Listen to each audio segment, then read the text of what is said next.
সপোনৰ কিচেন চেনেললৈ মই নিজুমনি আপোনালোকক স্বাগতম জনালোঁ। আজি আপোনালোকৰ আগলৈ লৈ আহিছোঁ তিতা ফুলৰ এটা ৰেচিপি। এইকেইদিন তিতা ফুলৰ গছত ফুলখিনি লাগিছে। তিতা ফুল আমাৰ ঘৰতে আছে। আজি ভাবিলোঁ ৰেচিপি এটাকে শ্বেয়াৰ কৰোঁ।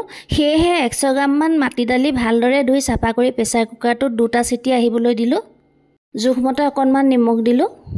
মাটি দালিখিনি 2 ঘণ্টামান সময় তিয়াই থৈছিলোঁ আৰু বাকলিখিনি অলপ অলপ গুচি যোৱাকৈ ভালদৰে ধুই ল'লোঁ।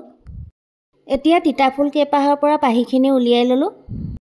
মাটি দালিৰ লগত তিতা ফুলৰ খাৰ বনাম, সেয়েহে পিঁয়াজ এটা মিহিকৈ কুটি ল'লোঁ, আদা নহৰু অকণমান কুটি ল'লোঁ। এয়া কল খাৰ, লগতে তিতা ফুলখিনি ভালদৰে ধুই ল'লোঁ আৰু লগত ল'লোঁ এটা শুকান জলকীয়া।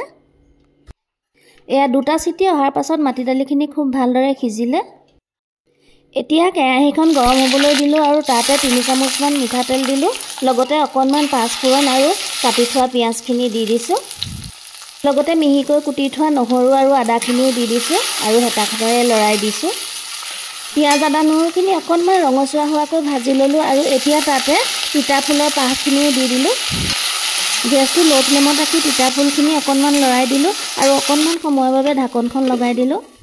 আৰু এয়া দেখিছে পিঁয়াজৰ নল আৰু মান ধনিয়া পাত, এইখিনি মই মিহিকৈ কুটি তৰকাৰীখন হ'বৰ সময়ত মই তাতে দি দিম।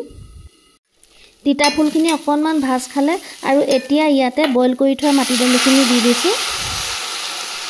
মাটি দালিখিনি কেৰাহীখনত দিয়াৰ পাছত তাতে চেকি ৰখা কলখাৰখিনিও দি দিছোঁ। কলখাৰখিনি দিয়াৰ পাছত এতিয়া অকণমান নিমখ দিছোঁ। নিমখ মাটি দালি সিজাওঁতে দিছিলোঁৱেই, সেয়েহে অকণমান জোখমতে দিছোঁ। আৰু এই হালধি নাই দিয়া, কাৰণ খাৰ দিলে আমি হালধি নিদিওঁ। আৰু এয়া মান ধনিয়া পাত আৰু পিঁয়াজৰ নলখিনি মিহিকৈ কুটি ল'লোঁ। গেছটো মিডিয়াম ফ্লেমত ৰাখি দালিখিনি ভালদৰে উতল এটা আহিবলৈ দিছোঁ।